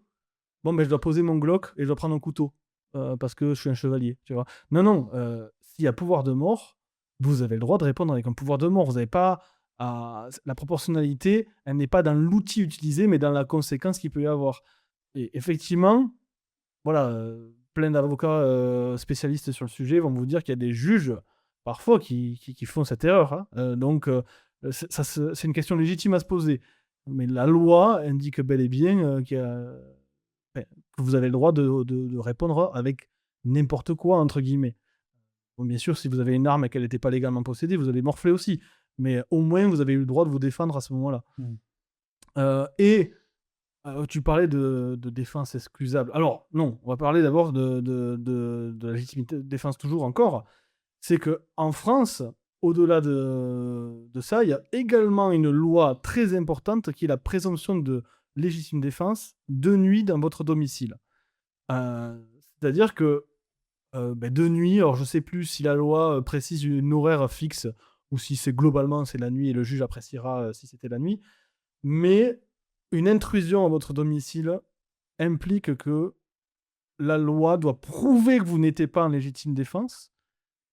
Dans tel cas, on va assumer que vous l'y étiez, et donc si vous aviez 10 balles dans la tête du mec, vous aviez le droit. En fait, on part du principe que vous aviez raison, c'est au camp d'en face de prouver que vous aviez tort de vous défendre. Exactement. Quand on est de nuit dans votre domicile. Donc, globalement, en gros, si vous n'avez pas de caméra chez vous, que le mec, on l'a retrouvé avec un couteau sur lui, et que oui, non, vous lui avez pas mis 10 balles dans la tête, mais en gros, vous avez tiré et il est mort. Oui, et puis que les impacts ne partent pas du dos. Oui, voilà, il y aura une enquête, évidemment, mais ça sera à votre avantage. Oui, mais il n'y a pas l'inquisition, mais au procureur de... Ça, la charge de la preuve vous incombera pas à vous, quoi. En gros, ce sera aux gens qui... C'est au ministère public de prouver que vous êtes... Voilà, on devra prouver que vous n'étiez pas en légitime défense, et par défaut, si on ne le prouve pas, vous étiez donc en légitime défense si c'est de nuit à votre domicile. Je rajouterai, qu'on soit clair, moi, quelqu'un rentre de nuit dans mon domicile, où je comprends que c'est pas un pote à moi, évidemment. Il y a des potes à moi qui ont déjà dormi chez moi, vous en faites pas. Hein, oui, mais on comprend que l'intention est mauvaise. Mais je pense surtout à ma femme et pas à est-ce que je vais aller en prison, en fait. Donc là, c'est la loi. Si possible, tomber sur un bon juge et un bon avocat. Mais n'oubliez pas qu'en fait, sortez de la pensée magique, il y a des devoirs, en fait. Et peut-être que c'est le devoir d'un homme d'aller en prison sur une erreur, mais si c'est pour sauver sa femme et ses enfants. Je précise. Non, mais la parenthèse, on va pas la faire durer, mais là, on parle de légitime défense. Mais en fait, même si le droit à la légitime défense était encore moins bien foutu ou n'existait même pas, je suis désolé, mais il y a quand même un impératif de le faire. Il vaut mieux se dire, je vais passer quelques très mauvaises années derrière les barreaux, plutôt que moi et tous mes proches, on va finir 6 pieds sous terre, quoi. Bien sûr. Ça fait partie des... C'est pour ça aussi, si vous avez un jour une bricole et que la question de la légitime défense est évoquée, ne soyez pas un pingre sur vos avocats. S'il y a bien un poste où là, il faut se dire non, c'est nos limites sur la dépense, parce que là, on joue un truc existentiel, c'est là. Mais quitte à ce qu'après, il y ait des cagnottes en ligne, etc. Enfin, on a bien vu comment ça s'est passé pour Naël. Il y a eu un soutien populaire pour Papy Galinier, le bijoutier de Nice. C'est des affaires qui d'ailleurs intéressent les Français, qui ont cette conscience que parfois, l'État n'est pas dans son rôle de condamner des gens qui se sont défendus. Mais c'est pour ça, il ne faut pas non plus que les imperfections réelles de la loi ou de la pratique de la justice deviennent une justification pour la lâcheté, l'abandon. Oui, surtout on entend souvent des gens, même à droite, c'est si tout le monde était comme les Corses, eux, ils vont en prison, mais au moins ça bouffe pas là-bas. Souvent, c'est les mêmes gens qui disent oh là là, moi je veux surtout pas me défendre parce que la police et le juge, etc. Moi, c'est pas mon boulot de se défendre non plus. Hein. Je paye des impôts, merde. Mais voilà. Si j'en payais, quoi. C'est pas la question, bref.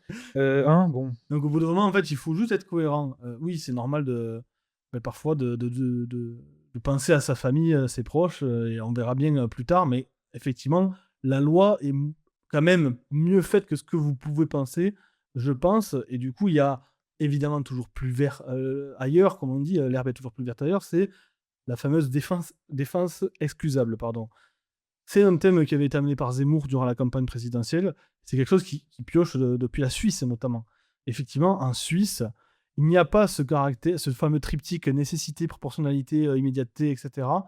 Il y a, on va dire, un avantage, un biais qui est donné à la défense, enfin au mec qui se défend, où on admet qu'il n'y a pas égalité entre un assaillant et une défense, et on pardonne cette état de subjugation où la personne ne sait pas forcément, est craint pour sa vie, donc elle pense pas rationnellement, elle n'a pas à compter les secondes parce que l'immédiateté, c'est le mec à tirer, si c'est 3 secondes après, est-ce que c'est toujours de l'immédiateté, vous voyez? Et du coup, la loi prévoit cette fameuse défense excusable où on avoue, peut-être qu'il a surréagi, mais en fait, c'est pas sa faute, il était en défense.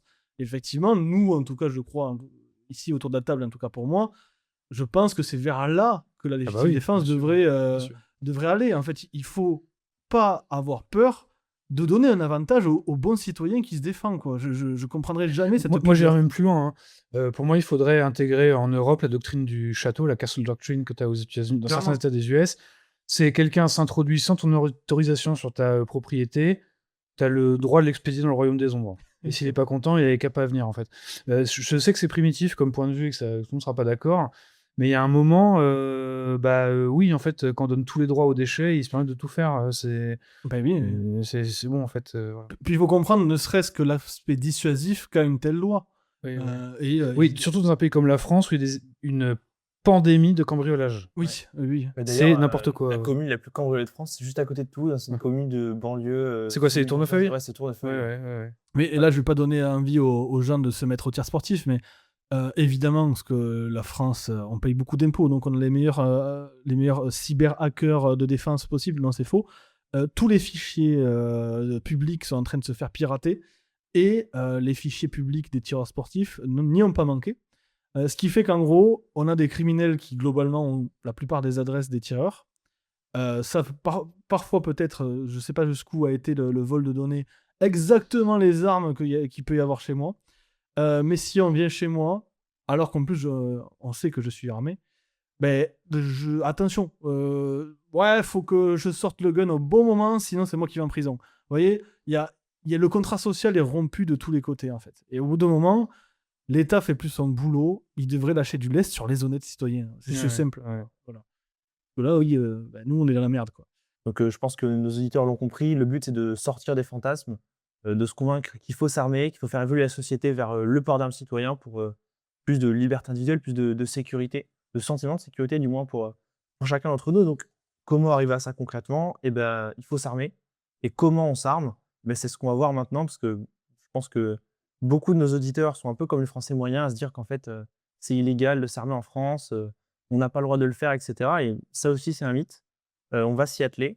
Mais avant, on va peut-être faire quelques distinctions qui me semblent essentielles avant de s'enfoncer dans le sujet. Oui, pourquoi pas. Ou si tu veux t'y atteler peut-être, Théodore? Bien sûr, bien sûr. Oui, comme il disait, il y a beaucoup d'ignorance et donc parfois on ignore qu'on peut s'armer, mais parfois on ignore tout simplement ce que ça veut dire, hein. On confond port d'armes, transport, détention, ce genre de choses. Et donc, définition un peu les termes. Le port et le transport, c'est la plus grosse distinction, je pense, qu'il faut faire. Lorsqu'on parle de port, en France, c'est simple, ça n'existe absolument pas pour des citoyens ou à la rigueur pour les chasseurs le temps de la chasse. Mais le port, c'est vraiment d'avoir une arme prête à l'emploi sur soi, prête à tirer lorsque c'est une arme à feu en l'occurrence, donc chargée, avec des munitions, on va dire, dedans, et en plus l'arme chargée, donc prête à tirer. C'est ça vraiment la condition de port. Ça n'existe pas en France, comme je disais, pour la plupart des citoyens, même parfois pour les flics hors service, etc. Il y a vraiment une législation très très stricte sur cela. Cependant, il faut séparer ça du transport. Le transport d'armes, et c'est ce que je peux avoir le droit, moi, notamment en tant que tireur sportif, c'est le fait de déplacer ces armes d'un point A à un point B dans certaines conditions et pour un motif légitime. Donc le motif légitime, c'est le juge qui l'appréciera. Donc ça, il faut avoir si vous abusez un peu, il faut avoir la chance de tomber sur un juge qui vous comprenne, mais globalement, des motifs légitimes qui sont explicites, il n'y en a pas 5000, c'est aller au stand de tir, ou aller à l'armurerie à la rigueur, et inversement, revenir du stand de tir ou de l'armurerie pour revenir chez soi. Et l'arme, pour ne pas être dans des conditions de port, et être bel et bien dans une condition de transport, sans passer dans les détails, mais elle doit être inutilisable directement, donc les munitions à part, soit enfermées dans une mallette cadenassée, soit démontées, soit les deux. Voilà, en tout cas, plus vous mettrez de conditions prouvant que l'arme était bel et bien dans des conditions de transport, moins vous aurez d'emmerde si vous avez un contrôle par des flics, et encore plus si vous allez devant un juge, si les flics vous arrêtent quoi qu'il arrive. Ouais, mais en fait, je pense que le plus important, c'est de bien comprendre que effectivement, si votre rêve, c'est de faire comme ce qu'on voit dans certains États américains, c'est-à-dire aller faire vos courses avec votre gun attaché à la ceinture En pleine vision, ça, effectivement, vous pouvez pas. Mais bon, finalement, c'est pas forcément nécessaire. Mais ça ne vous empêche pas d'acheter une arme, tout simplement, de l'avoir chez vous de manière parfaitement légale et de vous en servir pour aller au centre de tir ou que sais-je, quoi. Ou pour votre défense personnelle, le cas échéant. Mais je pense qu'il faut pas croire au mythe selon lequel c'est impossible de s'armer en France. C'est pas vrai. Et d'ailleurs, mais ça peut-être qu'on en parlera après, l'État en France est un peu contradictoire sur la question, parce que par certains aspects, il limite les possibilités d'armement, mais par d'autres, au contraire, il les favorise un peu. Donc, c'est logique, hein, c'est la bureaucratie. La main gauche ne sait pas forcément ce que fait la main droite, mais il faut pas avoir l'idée selon laquelle, oh, de toute façon, c'est déjà foutu, c'est absolument impossible de s'armer en France. Non, c'est possible. Il faut connaître la loi, mais c'est faisable. C'est faisable. Mais à ce sujet, moi, en tant que tireur qui possède des armes, je l'ai rencontré au moins 50 fois en discutant avec des gens. C'est le fameux argument du ouais, mais moi, je suis plus que toi, et c'est pour ça que j'ai pas d'armes. Je m'explique.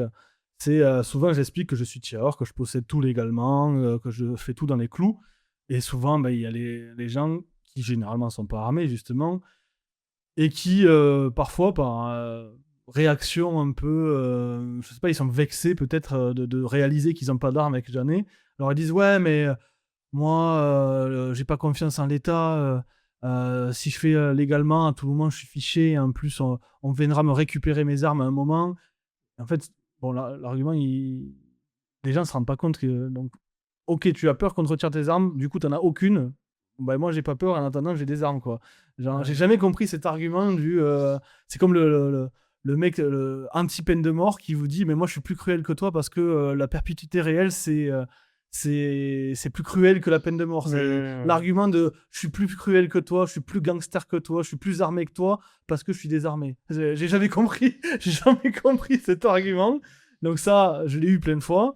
Et effectivement, comme disait Durac, la législation, oui, elle est stricte et parfois, elle peut être contradictoire parce que depuis que je suis tireur, les conditions de détention et notamment le nombre d'armes qu'on peut avoir dans notre râtelier ou le nombre de munitions qu'on peut acheter par an, il a fait qu'augmenter depuis que je suis tireur. Et là, notamment, très récemment, on est passé à une quinzaine d'armes de catégorie B, je crois. Donc, en gros, vous pouvez avoir 15 Kalachnikov légalement chez vous dès lors que vous êtes tireur et que vous avez l'argent pour l'acheter, évidemment. Avant, c'était 12. Donc déjà, ça a augmenté 3 il y a un an ou deux. Pareil pour les munitions, on avait droit à 2000 munitions stockées, 2000 munitions achetées par an, par arme possédée. Donc déjà, vous voyez, c'est-à-dire que tu as 15 armes, tu peux acheter 2000 fois 15 munitions. 30 000 munitions. 30 000, merci pour le calcul, j'avais la flemme. Et maintenant, c'est passé à 3000 munitions par arme, donc un tiers de plus. Vous avez compris, 45 000. Voilà. Donc voilà, la législation, parfois, va dans le sens inverse de ce qu'on pourrait croire. C'est vrai que c'est intéressant ce que tu dis, parce que moi, sans être tireur sportif, d'un point de vue extérieur, j'ai plutôt l'impression qu'il y a une vraie volonté de l'État, au contraire, de désarmer le plus possible les Français. Enfin, je pense que je ne suis pas le seul et que beaucoup de nos auditeurs ont ça en tête. Pour ceux qui se souviennent, en 2022, si je ne dis pas de bêtises, l'État avait organisé une collecte géante d'armes où il avait demandé à tous les boomers en fait, de les rendre leurs fusils de chasse, des armes de collection, etc. On a des trucs comme ça. On a aussi un peu plus récemment, pour ceux qui ont suivi, je crois que c'est l'été dernier, l'État a passé le point américain en catégorie A. Donc, en gros, impossible d'acheter un point américain en France, de le détenir. Enfin, c'est interdit, en gros. Catégorie A, c'est les armes de guerre, en fait. Oui, on peut rapidement faire l'aparté sur les catégories, du coup. Ouais, vas-y, si tu veux. Je te laisse un truc, oui, donc, pour que les auditeurs comprennent. Donc, en France, en gros, il y a 4 catégories. Catégorie D, C, B et A. Catégorie D, là, c'est un fourre-tout parce que... déjà, vous avez un couteau à la maison de cuisine, potentiellement, c'est un couteau, c'est une catégorie D. Vous avez une lacrymo, c'est une catégorie D. Vous avez un pistolet d'alarme, c'est une catégorie D. Un pistolet d'alarme, donc c'est un espèce de pistolet un peu fake, mais qui peut tirer des choses relativement, pas forcément létales, mais qui font mal. Un gum-cone, ce genre de choses, c'est en catégorie D. Et il y a même des armes à feu réel, historique, souvent, ce genre de choses. Ouais, les armes avant 1900, je crois. Les mousquets, les mousquets de vos arrière-grands-parents qui ont pacifié l'Algérie. Et encore, moi, j'avais vu un truc passer. Il y a certaines armes, même très anciennes, où en fait, comme on considère encore que c'est trop dangereux, en fait, il y a des dérogations pour les montées de catégorie, et même là, vous ne pouvez pas les obtenir comme ça. Ou alors, il faut qu'elles soient neutralisées. Il y a quand même des règles. Il y a plein d'exceptions dans les catégories. C'est pour ça qu'on va énoncer des règles un peu Généralité. générales. Ouais. Il y a plein d'exceptions, mais parfois, même dans les catégories D, il peut y avoir des armes, pas seulement des mousquets anciens, il peut y avoir des armes, franchement, tu as l'impression que c'est une arme relativement moderne qui devrait pas être en catégorie D. Donc, catégorie D, c'est un peu un fourre-tout. Et globalement, la catégorie D, c'est autorisation d'achat pour tout majeur. Quand vous allez à l'armurerie, vous avez le droit d'acheter une lacrymo. C'est pas illégal d'acheter la lacrymo. Si vous avez l'impression de faire un truc illégal, croyez-moi, non, ça ne l'est pas. Alors attention, ça recoupe un petit peu ce que je disais tout à l'heure, une lacrymo de moins de 100 millilitres. Parce que là, encore une fois, si c'est trop haut, ça passe en catégorie B. Oui, alors Vous avez voilà, encore il y a des- non, plein mais d'exceptions, effectivement. Je rajoute ça parce que c'est assez récent, donc ça va un petit peu dans cette logique de législation qui se durcit. Évidemment. De toute façon, là, on continuera à vous expliquer les catégories, mais le principe de base, c'est qu'il y a suffisamment d'exceptions et de complexité, parce qu'on reste en France, qui est un état administratif, bureaucratique horrible. Ça fait que là, on vous donne des généralités. Si vous avez un point d'interrogation, allez vérifier vous-même. Ouais. Parce que là, on pourra jamais atteindre le niveau de précision nécessaire. Et donc là, voilà, donc on va continuer d'exposer, mais partez du principe que c'est directionnel, on vous donne des éléments de base, mais si vous vous posez la question, tiens, est-ce que tel truc, j'ai le droit de l'acheter? Bah, en fait, ne restez pas dans l'incertitude, allez demander, quoi. Vous tapez sur Google, vous demandez à un LLM quelconque, il y a des sources qui vous seront données, mais bref. Mais Et- oui, je te laisse Théodore reprendre le... Et puis l'explication. l'armurier pourra vous conseiller Oui. aussi. Voilà, l'armurier, il sait ce qu'il vous vend Oui, c'est son métier. et il sait si il a le droit de vous le vendre. Donc voilà, les catégories D sont achetables sans autorisation, sans rien du tout. On met pas votre nom dans un fichier quand vous achetez une lacrymo et a fortiori n'importe quelle arme de catégorie D. Par contre, évidemment, leur port est interdit comme toutes les armes. En France, toutes les armes interdites au port et leur transport le sont que sur motif légitime. Donc, en gros, si vous avez une lacrymo sur vous, ben, il vaut mieux pour vous, vous avez le ticket, vous prouvez que vous venez de l'acheter et que vous étiez en train de la rapporter à la Ouais. maison. Évidemment que la lacrymo, il y a une... Comment dire Une tolérance. tolérance, ouais. voilà. Mais sachez que c'est illégal de la porter et de la transporter, entre guillemets, pour motif illégitime. Mais sachez que son acquisition, encore une fois, on fait la différence, est légale pour toute personne majeure, je crois, en France. Ensuite, catégorie C. Donc là, on est généralement dans des armes à feu. Et c'est des armes à feu, on va dire, qui ne sont pas semi-automatiques. Où il y a une action manuelle entre deux coups de feu. Imaginez un pompe, donc on fait boum, cric cric, boum. Il faut faire un cric cric, sinon dès qu'on rappuie sur la détente, et pas la gâchette, attention. Certes. Ça c'est le petit gimmick. Si vous n'êtes pas tireur, vous ne pouvez pas comprendre. Mais si vous appuyez 2 fois sur la détente, en gros, il n'y a qu'un coup qui part tant que vous n'avez pas fait cric cric. Ça, c'est du non semi-auto, et c'est en gros de la catégorie C. Il y a beaucoup d'exceptions à cela, parce que vous savez, les fameux fusils juxtaposés de chasse de vos grands-parents, les fameux double canons là, ben, en général, vous appuyez, ça tire, vous rappuyez, ça tire. Mais en fait, il y a beaucoup d'armes de catégorie C qui peuvent rester en C, même si c'est techniquement semi-automatique, lorsqu'on est sous les 3 coups dans le chargeur, mais du coup, c'est pas des chargeurs. Donc, en dessous de 3 coups d'affilée possible, on est quand même dans la catégorie C. C'est un peu ça la règle générale. Et donc ça, en gros, en France, c'est soumis à déclaration. C'est-à-dire que vous n'avez pas besoin de faire un dossier à la préfecture ou quoi. On doit le déclarer. Cependant, pour pouvoir l'acheter, n'importe qui ne peut pas le faire non plus. C'est les chasseurs et les tireurs. Donc là, souvent, c'est pour ça qu'on dit catégorie C, les armes de chasse. Mais les tireurs peuvent aussi avoir des armes de catégorie C. Et on va dire enfin, même s'il y a 2 catégories, on va dire la catégorie B, c'est toutes les armes globalement semi-automatiques. Donc là, le Glock, je sais pas, c'est quoi la M4, le M16, le FAMAS, je sais pas, n'importe quelle arme qui est pas semi-automatique, elle est en catégorie B. Non, qui est ce... Qui est semi-automatique, pardon. Elle est en catégorie B. Elle doit être manufacturée de sorte à n'être qu'en semi-automatique et pas en full automatique. Et parce que là, sinon, on passe dans la catégorie A, on verra juste après.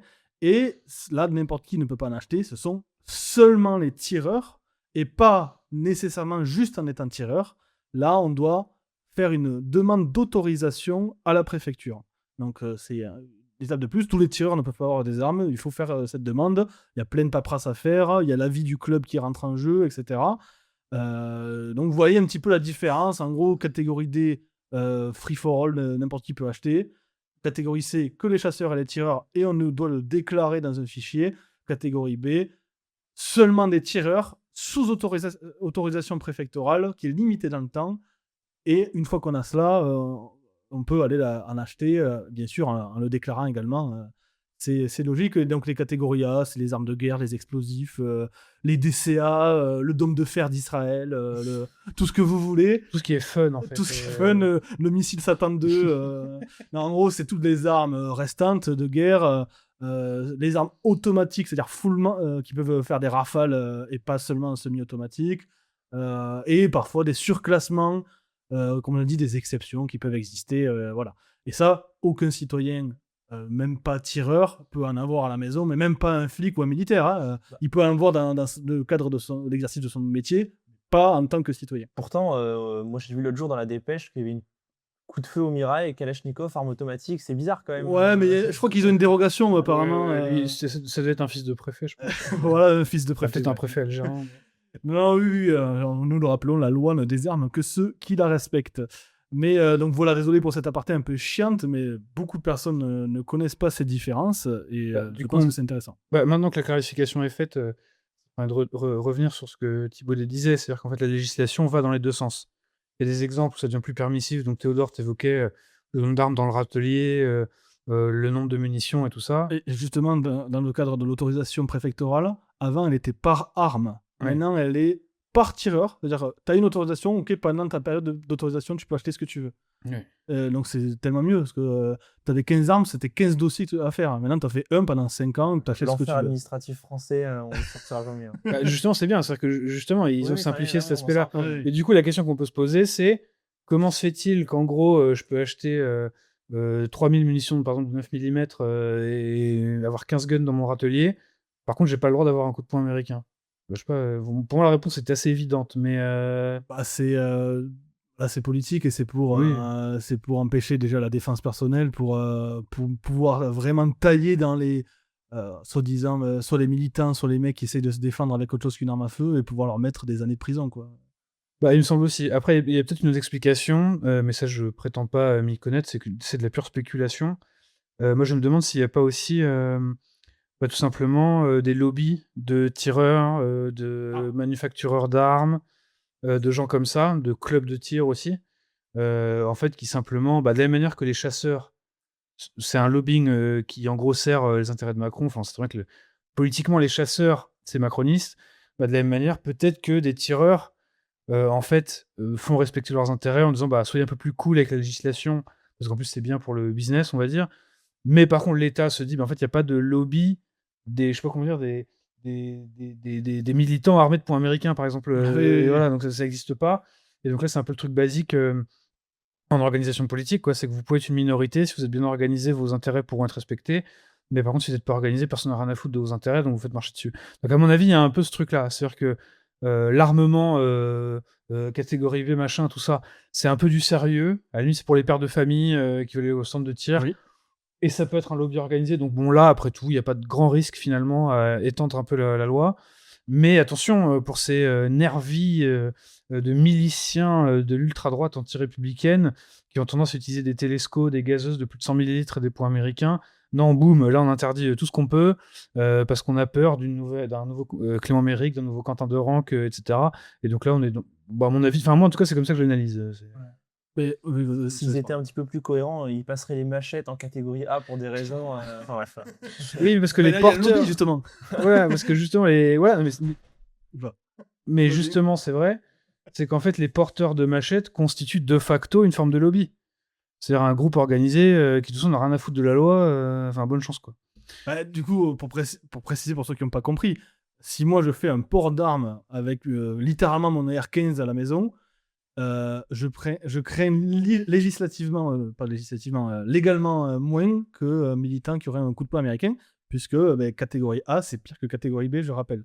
Faut même préciser ce que ça veut dire, hein, le surclassement du coup de poing américain en catégorie A. Hein. Ouais, le point américain côté du tank et du rafale finalement. Exactement. Tout à fait, absolument. Et donc oui, pour corroborer ce que disait Durac, je suis vraiment pas au courant officiellement d'un lobby organisé, etc., comme la NRA, donc peut l'être, c'est le fameux lobby pro-armes des États-Unis, mais très certainement qu'il y a ce genre de logique. Je rappelle pour quelques chiffres. Donc déjà pour les chasseurs on est à entre 1 et 2 millions de chasseurs en France. Pour les tireurs sportifs, c'est entre 200 000 et 250 000 tireurs sportifs. Donc, c'est assez peu, mais ça fait quand même beaucoup de monde.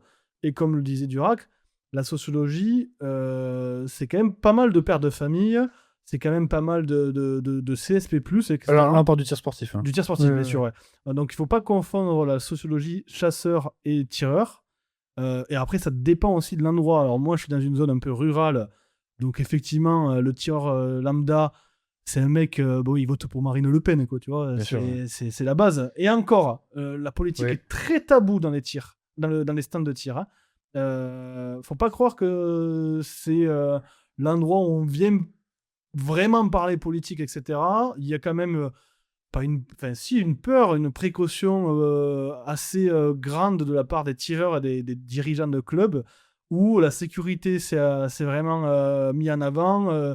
On n'entend pas les histoires de chasseurs avec les tireurs, vous voyez, même si d'ailleurs ça c'est relativisé, on pourra en parler après. Mais la sociologie et l'état d'esprit d'un stand de tir n'a rien à voir avec l'image qu'on se fait des chasseurs. Je veux dire ça, c'est l'image qu'on se fait à tort des chasseurs. Moi, du coup, j'aurais une question, enfin peut-être une question que se posent nos auditeurs. Qu'est-ce que tu leur conseillerais, toi, entre passer le permis de chasse ou s'inscrire en club de tir? Alors, tout dépend de ce qu'ils veulent faire.